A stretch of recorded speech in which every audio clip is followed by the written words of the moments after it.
الله أكبر الله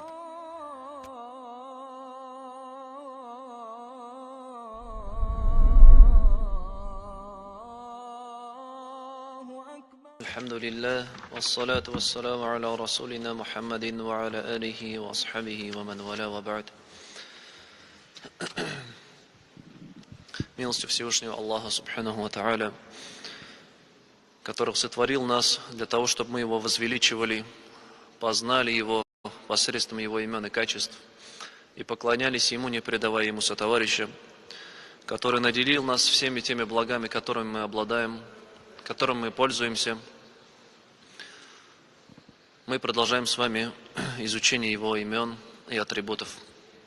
На прошлом уроке мы с вами прошли имя Аллаха Субхану ва Тааля, указывающее на величие Творца Аль-Кабир. Сегодня же продолжим и пройдем такое же имя по значению, но уже которое звучит как Аль-Азим. Аль-Азим — это также имя, которое указывает на величие Аллаха Субханаху ва Тааля. Азим образуется от арабского глагола азума — быть большим, быть великим. Так же, как кабир — великий, большой, также аль-азим — великий, большой. То есть эти имена, они у нас являются похожими по смыслу. Даже некоторые, есть мнение даже некоторых ученых, хотя оно и слабое, скажем, то, что в намазе вместо Аллаху Акбар можно говорить Аллаху А'азам. Есть такое мнение. Аллаху Акбар мы говорим, и говорят, можно говорить Аллаху А'азам, то есть потому что у них смысл, говорят, один. Это имя Аль-Азим у нас в Коране приходит в 9 аятах. В суре Аль-Бакара, в том аяте, который является наивеличайшим аятом книги Всевышнего Аллаха Субханаху ва Тааля, который мы читаем после каждого намаза. Этот аят все мы знаем, это имя приходит. Что это за аят? Аятуль Курси, да. Аятуль Курси, в конце которого мы говорим: «Валя яудуху хифзухума, ва хуаль алийюль азим». И не обременяет его сохранение их, то есть речь идет о небесах и земле. Аллаха Субхану ва Тааля это не обременяет, и это ему не сложно. «Ва хуаль али», он аль-али, и он аль-азим. И в суре Аль-Вакиа Аллах Субхану ва Тааля говорит: «Фасаббих бисми раббикаль азим». Фасаббих, то есть очищай твоего Господа от всякого недостатка, бисми раббика, именем твоего Господа аль-азим. Именем твоего Господа аль-азим. И что же означает имя аль-азим в отношении Аллаха Субханаху ва Тааля? Ученых касательно этого имени есть множество высказываний. Приведем некоторые из них. Одни сказали, что азим — это тот, которого возвеличивают его творение. Аль-азим — значит, это тот, которого возвеличивают, и который заслуживает того, чтобы его возвеличивали. Другие же сказали то, что, говоря Аллах про себя, что он аль-азим, тем самым он описывает себя этим качеством, описывает себя качеством величия. Описывает себя качеством величия. Другие сказали, как ученый Аз-Заджаджи, языковед, знаток науки наху, живший в 950-х годах, он говорит: аль-азим, он тот, который обладает величием. Он тот, который обладает величием и властью.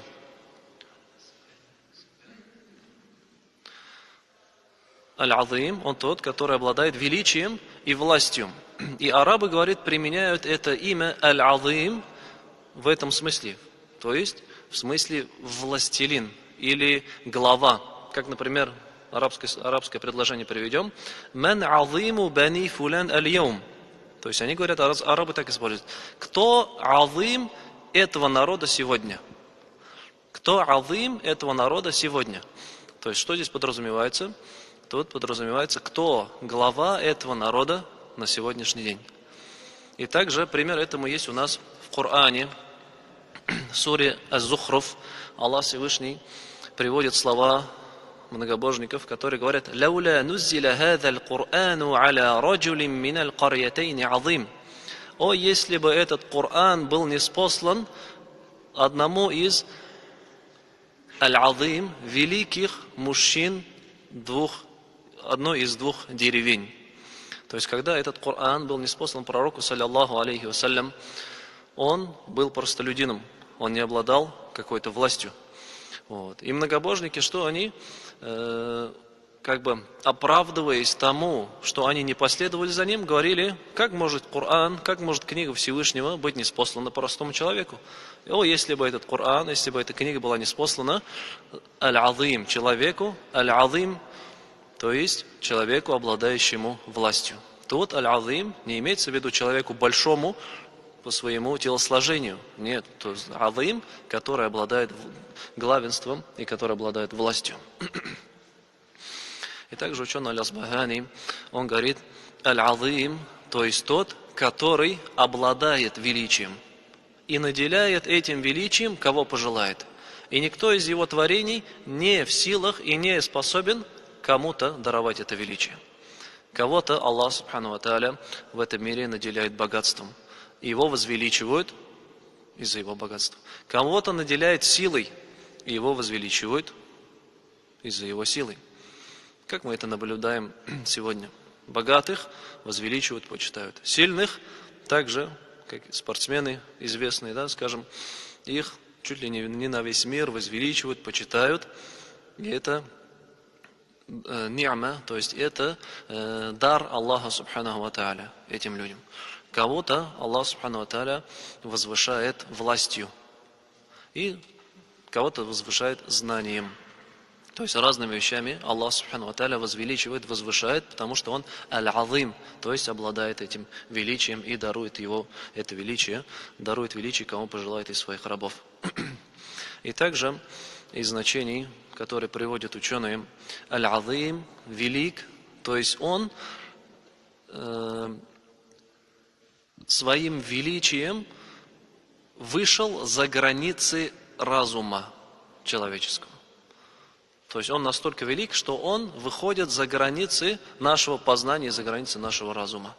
И следуя этому мы не можем Аллаха Субханаху ва Тааля познать и понять, вообразить, какой он, как он что-то делает, потому что он аль-азим, он великий. И мы своим, ничтожным, никчемным разумом мы не можем его объять. «Валя юхайтуна бихи ильма», как мы уже об этом говорили, и они не объемлют его своим знанием. То есть, если все высказывания ученых, и эти высказывания, они не противоречат друг другу, то есть можно смело эти высказывания все соединить и сказать, что из значения имени Аль-Азим, во-первых, Аллах Субхану ва Тааля, Он описывает себя величием. Он называет себя Аль-Азим и доводит до нас, что у него есть качество величия. Во-вторых, Он обладает этим величием, и Он наделяет величием того, кого пожелает. Как в Коране, в другом аяте говорит Аллах Субхану ва Тааля: «Вату'иззу ман таша, ватудиллу ман таша». О мой Господь, длинный аят, часть из него только, Ты возвеличиваешь ту'изз, то есть даруешь, наделяешь могуществом и величием того, кого пожелаешь, и принижаешь и лишаешь могущества того, кого пожелаешь. То есть Аллах Субхану ва Тааля дарует, кому пожелает. И если кто-то желает, чтобы его возвеличивали, чтобы он был почитаемым, то он должен у Аллаха Субхану ва Тааля это просить, потому что это у Аллаха. И Аллах только этого дарует. И Аллах это дарует. И в-третьих, мы сказали, Аллах аль-Азим, то есть Он главенствующий. Он главенствующий, и невозможно, то есть если Он главенствующий, Он управляет, значит невозможно перечить Его приказам или как-то уклониться от Его приказов, от Его предопределений. Как пожелал Аллах Субхану ва Тааля, так все и будет. И в-четвертых, значит, Аллах настолько велик, то что Он вышел за границы нашего познания, за границы нашего разума. И мы не можем его объять своим знанием. Поэтому, когда касается качеств Аллаха Субханаху ва Тааля, мы признаем их без какого-либо колебания и без какого-либо сравнения или же воображения. Что же следует из веры в имя Аллаха Субхану ва Тааля Аль-Азим. Во-первых, когда Аллах Субхану ва Тааля говорит, что Он Азим, это значит, что Он велик во всех своей сущностью и велик во всех своих качествах. Каждое его качество, какое бы оно ни было, оно Азим, великое, то есть без каких-либо недостатков. Его знание, оно великое. Нет ничего, что бы он не знал. Его зрение, оно великое. Нет ничего, чего бы он не видел. Его слух, также нет ничего, чего бы он не слышал. И каждое качество, его могущество, знание, его милость и любое качество, это есть великое Аль-Азим, и у него нет никаких недостатков. А если же кто-то говорит, что Аллах велик в одном своем качестве, но в другом качестве у него есть какие-то недостатки, то он противоречит этому имени. И он не возвеличивает Аллаха Субхану ва Тааля должным возвеличиванием.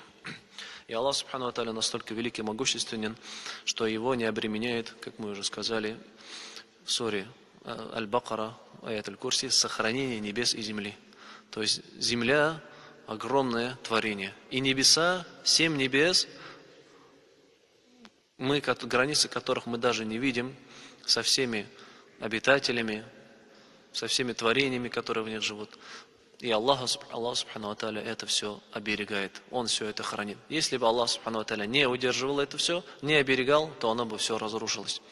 Но Аллах, Он величайший, и Он оберегает этот мир, который Он сотворил. Если же обратить внимание на разницу, на различие между величием Творца и величием творений, то, во-первых, величие Творца, оно во всем. А величие творения же, оно что? Оно может быть только в чем-то. И то оно неполноценное. Человек может быть богатым, но при этом у него остальные качества страдают. Он может быть знающим, но при этом у него нет других качеств. Он может быть сильным, но у него нет разума, у него нет знания, у него нет богатства. То есть человек, каким бы он ни был, он не может полноценно и всесторонне быть великим. Аль-Азим. И касательно этого другого ученый, Аль-Халими, он говорит, Аль-Азим — это тот, приказу которого невозможно не подчиняться. Тот, приказу которого невозможно не подчиняться. И если человек, скажем, Азим, это тот, которому невозможно перечить. Но, говорит, бывают случаи, когда этот человек начинает ослабевать. Он начинает терять свое величие, свое могущество, и тогда спокойно можно выйти против него, спокойно можно перечить ему и не подчиняться его повелениям. А в отличие от этого же, говорит Аллах Субхану ва Тааля Всевышний, Он не теряет никогда свое могущество. И невозможно уйти от Его предопределений, и невозможно уйти от Его повелений по нежеланию или же противясь этому. Если ты даже не желаешь, ты все равно будешь идти по тому пути, по предопределению, которое тебе Аллах Субхану ва Тааля предписал. Если даже человек не верит в Аллаха, человек не живет по религии, он все равно идет тем путем, который Аллах Субхану ва Тааля ему указал. Он не может его слушаться. Он не может, если даже не хочет, он не может этому противиться. И также человек, если даже не хочет, пытается сделать напротив, как бы против Аллаха Субхану ва Тааля, против его приказов, он это выполняет, он все равно идет по предопределению Всевышнего Аллаха. И также получается, что он никак не противоречит Аллаху. Значит, Аллах, Он велик, истинно величайший, Он лишь один Аллах Субхану ва Тааля, а величие, качество величия в отношении других творений, это говорит гипербола. Что такое гипербола? То есть используется в переносном смысле. То есть Аль-Азим, он лишь Аллах Субхану ва Тааля. А все остальное, это величие, оно лишь гипербола, это лишь никчемная, малая доля этого величия, этого качества. И знание того, что Аллах Субхану ва Тааля велик, требует от каждого мусульманина возвеличивания. Как мы уже с вами говорили, то, что имена Аллаха Субхану ва Тааля человеку будут приносить пользу, и он достигнет того достоинства, которое пророк, саллаллаху алейхи вассалям, обещал человеку, который изучит, выучит имена Аллаха, лишь тогда, когда его дела будут соответствовать этому знанию. Пророк, саллиллаху алейхи ва саллям, что сказал? У Аллаха 99 имен. Кто их? Ахсаха в арабском языке приводит. То есть ахсаха будет знать смысл, выучит и будет действовать согласно этим именам. Он что сказал? Войдет в рай, он сказал. Войдет в рай. Тут недостаточно просто имена выучить и повторять их в форме стихов или же как бы песни какие-то, да, петь этими именами. На это нет никакого указания. Что требуется от этих имен? Это строить свои дела согласно этим именам. И когда мы слышим в Коране, что Аллах говорит «Фасаббих бисми раббикаль азим», то есть очищай именем твоего, очищай Аллаха от любого недостатка именем твоего Господа аль-Азим, великого. Что это от нас требует? Чтобы мы Аллаха, субхану ва тааля, возвеличивали. И как же происходит возвеличивание? Не только словами Аллаху Акбар или Аллаху Азам, Аллах велик. Нет. Во-первых, возвеличивание Аллаха – это признание всех качеств, которыми Он себя описал. В Коране, или же его пророк, саллиллаху алейхи вассалям, достоверный сунни, описал его какими-то качествами. Мы все их признаем, не воображая их, не сравнивая с чем-то, и не трактуя качества, и не трактуя эти качества по своей похоти, потому что мы не можем понять. То есть, когда человек воображает или с чем-то сравнивает, или же качество, которое пришло в Коране, он трактует иным смыслом, иным образом, не прямым его смыслом, он уже, получается, не возвеличивает Аллаха, субхану ва тааля, должным образом. Во-вторых, возвеличивание Аллаха, субхану ва тааля, это, конечно же, большее выговаривание слов восхваления Всевышнего. Слова такбира, Аллаху Акбар. Слова Альхамдулилля, Субханаллах, Ла Иляха Иллаллах и другие формы зикра, возвеличивания, восхваления Аллаха, Субхану ва тааля, это есть та'зим, это есть возвеличивание Всевышнего Аллаха. И также возвеличиванием Аллаха является следование Его пророку, саллиллаху алейхи вассалям. Если мы возвеличиваем пророка, следуем за ним, то значит мы следуем и возвеличиваем Аллаха, субхану ва тааля. Потому что Аллах избрал пророка Мухаммада, саллиллаху алейхи вассалям. Он дал ему свою книгу, Коран. Он даровал ему откровение. Значит, мы должны так же, как Аллах возвеличил пророка Мухаммада, саллиллаху алейхи вассалям, мы должны также его что возвеличивать и почитать. И в Коране Аллах нам говорит: «Вама арсальна мир расулин илля лиюта'a биизниллах». И не послали мы ни одного посланника, кроме как, чтобы ему повиновались по дозволению Всевышнего Аллаха. То есть посланники, они посланы для чего? Для того, чтобы им повиноваться. Чтобы им повиноваться. А повиновение, то есть совершение того, что посланник запретил. Оставление того, что он запретил. Совершение того, что он приказал. Совершение, следование его сунне, пути его. Это и есть возвеличивание. И в другом аяте Аллах говорит: «Ваман юти'ир расуля факад ата'а Аллах». Тот, кто подчиняется посланнику, он подчиняется Аллаху. И в другом аяте: «Куль ин кунтум тухиббуна Аллаха фаттаби'уни юхбибукум Аллаху». Если вы любите Аллаха, следуйте за мной, и Аллах вас полюбит. То есть все эти аяты указывают на то, что каждый мусульманин должен ставить себе в пример пророка, саллиллаху алейхи вассалям, и следовать тому пути, который он указал, очищая этот путь от каких-либо новшеств, нововведений, которые ведут лишь к заблуждению. Следовать лишь тем путем, который он нам указал, и стараться выполнять это максимально по своей возможности. К сожалению, в сегодняшний день слово «сунна» иногда переходит в смысл «можно и оставить».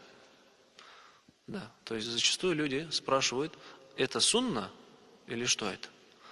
С какой целью? Чтобы узнать, а можно ли это деяние не совершать?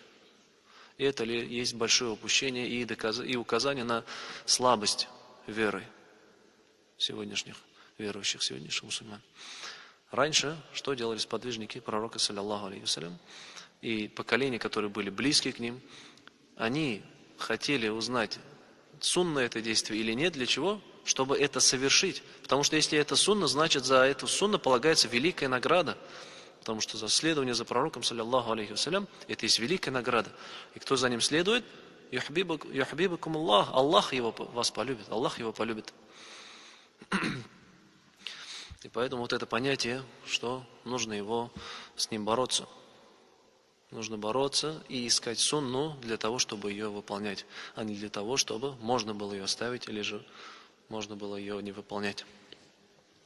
И в другом аяте Аллах Всевышний говорит: «Литукмину биллахи ва расулихи ва туаззируху ва туаккируху», для того, чтобы вы уверовали в Аллаха и Его посланника и почитали Его и уважали.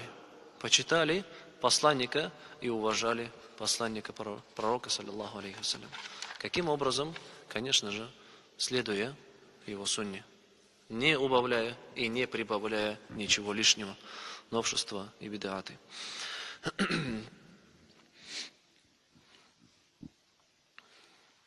В другом аяте, в суре Аль-Худжурат, Аллах Всевышний говорит: «Я айюхалладзина аману, ла туқаддиму бейна ядей Аллахи ва расулихи ваттакуллаха». О, те, которые уверовали, не опережайте Аллаха и Его посланника, и бойтесь же Аллаха. Не опережайте Аллаха и Его посланника, то есть не опережайте повеление Аллаха, Его слова. Ничьими не ставьте перед этими словами, перед Его повелениями, ничьи другие повеления. Каким бы этот человек ни был, какое-то повеление это не было бы великим, если оно противоречит Аллаху субхану ва тааля и противоречит пророку, саллиллаху алейхи вассалям, то это что? Должно отбрасываться. Должно отбрасываться. И это не выполняется. И возвеличиванием Аллаха субхану ва тааля является веровать в Его книгу, исследовать этой книге и строить свои положения и выявлять хукмы, выявлять положения, основываясь на этой книге. Потому что Аллах субхану ва тааля сказал: «Варадиту лякумуль ислама дина», и я был доволен вами исламом как религией. То есть ислам, основа ислама это Коран и сунна пророка, саллиллаху алейхи вассалям, это есть основа. Если мы возвеличиваем Аллаха, то мы возвеличивать должны Его книгу, Его слова, которые Он нам ниспослал. Если же Коран, он оставляется, он не читается, или читается, но при этом с ошибками какими-то множественными, большими, теряется при этом смысл, или же читается, но не действуется согласно этому Корану, то тогда это не есть возвеличивание Аллаха субхану ва тааля. Ты оставил Его книгу, которую Он ниспослал для тебя, для каждого из нас. Худа лиль муттакин. И это худа, наставление аль-муттакин. То есть худа, наставление или указание прямого пути для кого? Для богобоязненных. То есть качеством богобоязненности является то, что ты следуешь Корану, ты живешь по нему. Но если ты его оставил, то нет никакого восхваления. Ты не возвеличиваешь Аллаха субхану ва тааля. И какие-либо не были выкрики Аллаху Акбар, как бы ты ни кричал во все горло Аллаху Акбар, если ты при этом противоречишь Его книге и делаешь деяния, противоречащие шариату, противоречащие сунне пророка, саллиллаху алейхи вассалям, то нет тут никакого возвеличивания. Как зачастую это тоже можно наблюдать за разного рода течениями, которые с выкриками Аллаху Акбар, что они делают? Совершают порицаемые и запретные в религии деяния. И в этом нет никакого возвеличивания. И также возвеличиванием Аллаха субхану ва тааля является возвеличивание обрядов Его религии. «Залика ва ман ю'аззим ша'аир Аллахи, фа иннаха мин такваль кулуб», говорит Аллах Всевышний в суре Аль-Хадж. И тот, который возвеличивает обряды религии Аллаха, это есть богобоязненные сердца. Обряды религии, во-первых, обязательно же фараид, то есть обязательные намаз, ураза, хадж, закат. Это те поклонения, обряды, на которые нужно обращать особое внимание. Особое внимание нужно уделять этому. И тот, кто возвеличивает их, тот, несомненно, возвеличивает Аллаха субхану ва тааля. И также возвеличиванием Аллаха является почитание Его запретов. возвеличивание его запретов. То есть что? Оставление того, что Аллах Всевышний запретил. ذَلِكَ وَمَنْ يُعَظِّمْ حُرُمَاتِ اللَّهِ فَهُوَ خَيْرٌ لَهُ عِنْدَ رَبِّهِ. И тот, который возвеличивает запреты Аллаха, это лучше для него перед его Господом. Тот, кто возвеличивает запреты Аллаха, это лучше для него перед его Господом. Запреты, касающиеся прав Аллаха Субхану ва Тааля, что Он запретил? Еда, питье. Запреты, касающиеся прав других мусульман, их имущества, их честь, их жизни. На это все не посягается. Это есть хурма, это есть харам, то есть это запрет. И тот человек, который это возвеличивает, то есть почитает и уважает эти запреты, то значит он возвеличивает Аллаха Субхану ва Тааля. Но если он, что на эти харам вещи, он вообще никакого внимания не обращает. Он относится к ним легкомысленно. Он без какого-либо страха,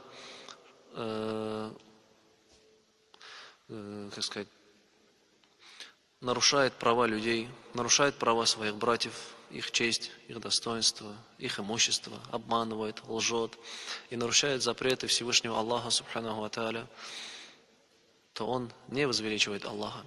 И как бы он ни кричал Аллаху Акбар, это что? Нет в этом никакого возвеличивания. Хурма, то есть также харам, это жизнь. Жизнь, это и есть харам, запрет на жизнь. И величайшим грехом является, что забирать жизнь чью-то без права на это. И при этом тут можно пример привести люди, которые с криками Аллаху Акбар, что врываются в толпу людей, среди которых есть женщины, среди которых есть невинные дети, и при этом что? Взрывают себя. То есть они, во-первых, сами на себя руку наложили, а это Аллах Субхану ва Тааля запретил. Его жизнь запретна. «Валя тaqatулу анфусакум», не убивайте самих себя, говорит Аллах Субхану ва Тааля. «Валя тульку биайдикум иля тахлюка», не, то есть «ля тульку биайдикум иля тахлюка», это так говорит Аллах Всевышний, то есть не приводите к гибели себя же своими руками. Это запретно. И тот, который убьет себя, ему уготовано страшное наказание в аду. То есть, во-первых, он посягнул на хурма, на харам своей жизни, и также посягнул на харам жизни других людей. Но при этом он что кричит? Он кричит Аллаху Акбар во все горло. И разве есть в этом возвеличивание Аллаха? То есть это есть противоречие. То есть ты словами говоришь Аллах велик, но при этом ты что нарушаешь его религию, его запреты. То есть, получается, ты не возвеличиваешь никак его. Если бы ты действительно возвеличивал, то ты не посягал бы на то, что Аллах Субхану ва Тааля запретил.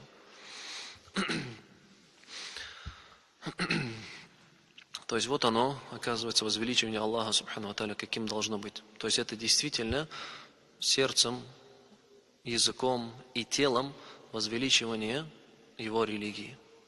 Возвеличивание повелений, возвеличивание, почитание запретов. Следование сунне пророка, саллаллаху алейхи вассалям, не прибавляя ничего туда, никакие новшества, и не убавляя эту сунну так, как тебе пожелается, если это сильная и установленная сунна. И что же тут еще хочется сказать? Аллах Субханаху ва Тааля, Он Аль-Азим, и, несомненно, те, которые поклоняются и возвеличивают что-то помимо Аллаха Субханаху ва Тааля, они являются наизаблудшими людьми. Они являются наизаблудшими людьми, ведь они поклоняются и просят у тех, которые не обладают величием, которые не обладают могуществом. Камни, деревья, изваяния, рисунки, или будь то даже люди живые или мертвые, которые уже сгнили, в могиле лежат. И люди приходят и обращаются к ним с мольбами и просят у них, как он может тебе даровать что-то, как он может тебе даровать счастье, или же богатство, или же детей, если он сам уже сгнил, и он сам себе не может помочь в могиле. Но при этом люди, они идут и просят у них. И в отношении этого Аллах Субхану ва Тааля предостерегает и говорит: «Худуху фагуллух, thumma аль-джахима саллух, thumma фи сильсилатин зар'уха саб'уна зира'ан фаслукух, иннаху кана ла ю'мину биллахи аль-азим». Возьмите его, говорит Аллах Субхану ва Тааля, и киньте его в ад. киньте его в аль-джахим, в ад, в адское пламя, и затем нанести его на цепь длиною в 70 локтей. Нанести его на цепь длиною в 70 локтей. «Иннаху кана ла ю'мину биллахи аль-азим». Поистину он не веровал в Аллаха Великого.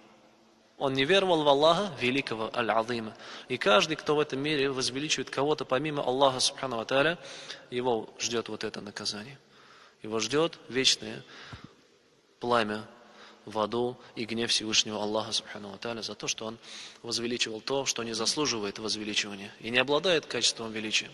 И отстранился и отдалился от истинного великого Аллаха, Субхану ва Тааля. И как мы знаем, Аль-Азим – это возвеличивание Аллаха, Субхану ва Тааля. Мы также произносим в каждом намазе в состоянии рукуа. И это также является, что обязательной частью намаза. И пророк, саллаллаху алейхи вассалям, нам сказал: воистину, мне было запрещено читать Коран в состоянии рукуа и в состоянии саджда. Мне запрещено читать Коран в рукуа и в саджда. Что касательно рукуа, то фа'аззиму фихи ар-рабб, возвеличивайте в нем Аллах, Господа. Субхана раббияль азим, мы говорим. То есть пречисно мой Господь аль-азим, великий. И вот эти слова, которые мы произносим в рукуа, тоже нужно произносить осознанно. То есть мы действительно перед Аллахом, Субхану ва Тааля, склонились, и мы говорим подобные слова. Субхана рабби аль-азим. Пречист мой Господь аль-азим, величайший. То есть ты, о Аллах, ты велик. Я же никчемный. Я твой раб. Я перед тобой склонился. Я повинуюсь тебе. Я тебе подчиняюсь. И нет никого подобного тебе, и нет никого наряду с тобой. То есть, когда вот эти слова произносятся, нужно вкладывать в них что? Свою душу. И тогда, иншаллах, в намазе у нас будет хушуа. То есть, если понимать эти слова, эффект, и смиренность в намазе совсем другая. Субхана раббияль азим. Это величайшие слова восхваления Аллаха, Субханаху ва Тааля. На этом завершим сегодняшнюю лекцию. Сарау Ларбарма. Вопросы есть?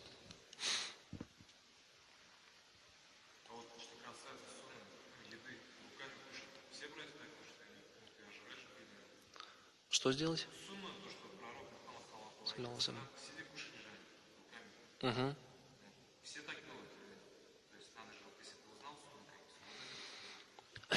Тут есть сунна, есть обычай. И тут нужно разделять. Тут нужно понять, это являлось обычаем или же это являлось сунной. Вообще в то время кушали чем-то, камнем руки. Возможно, то есть надо изучать эти вопросы. Или, например, ношение длинных волос. Такие есть, то есть есть вопросы. Пророк, саллаллаху алейхи ва саллям, носил длинные волосы. Но также в то время и другие носили. Те же многобожники также носили длинные волосы. То есть тут нужно уметь разделять, что есть сунна, что есть обычай. Но... Да. То есть надо узнать, да, что это. Ну и вообще, если даже такое действие, как есть руками, если ты делаешь это для того, что с намерением, как сказать, быть похожим на пророка, саллаллаху алейхи ва саллям, ты за это получишь награду, иншаллах. Ты за это получишь награду. Но некоторые сунны, вот такие вот, скажем, поедание руками, тоже нужно от места и времени выполнять, опять-таки. То есть оно будет уместным в этом времени. То есть от того, что ты здесь его сейчас оставишь, скажем, от этого не будет вреда тебе. Но, может, если ты будешь выполнять по ней действия, то может быть вред религии и давату в целом. Как, например, ты пришел на какой-то маджлис, да, там все подготовили красиво, а ты, то есть все с ложками красиво, культурно кушают, а ты пришел и что? Руками. То есть у нас, скажем, в нашей же стране, в нашем народе это народ не привык. И это, наоборот, может сделать, проявить негативный что? Эффект. Это может человека оттолкнуть от религии. Так ведь? Да. То есть такие вот моменты, потому что нужно уметь различать и знать, когда, какими пользоваться. Иногда оставление сунны, это и есть сунна. Так ведь? Как, например, в сафари, в пути, оставление сунны это сунна. И также в таких моментах оставление сунны может быть наоборот сунной. То есть нужно уметь это различать и мудро это выполнять. Тагын бармы? А'зам исеме.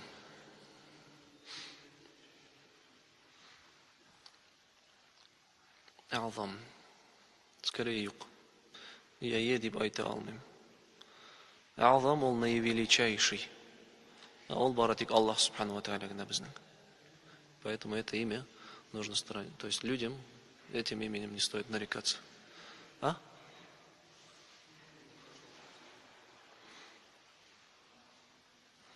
Сейчас точно не могу ответить.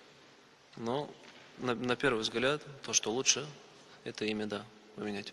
Потому что когда пророку, саллиллаху алейхи вассалям, один случай был, одного человека звали Абуль-Хакам. То есть один человек в народе был известен как Абуль-Хакам. Что это значит? То есть владыка аль-Хукма, аль-Хикма, владыка мудрости и владыка аль-Хукм, это наш сайнда безнен, хукм шагару. Да, как бы судья, владыка судьи, можем сказать. И тогда пророк, саллиллаху алейхи, сказал, почему тебя так называют? Он сказал, меня так называют, потому что, когда люди между собой повздорили, они ко мне приходят, и я вывожу им решение. И поэтому они ко мне приходят, и поэтому назвали меня Абуль-Хакам, то есть отцом мудрости и судейства. И тогда пророк, саллиллаху алейхи, сказал, пусть тебя так не называют, потому что Аллах, Он Аль-Хакам.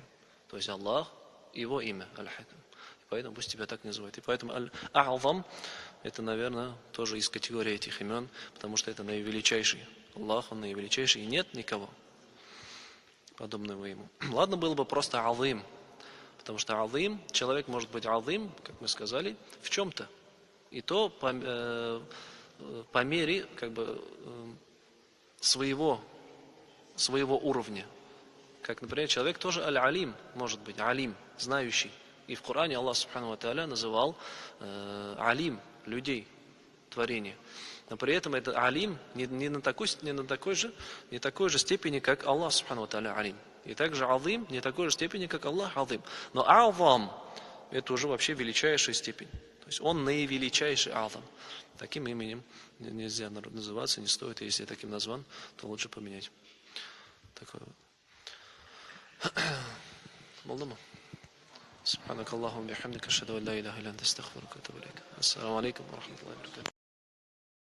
الله أكبر.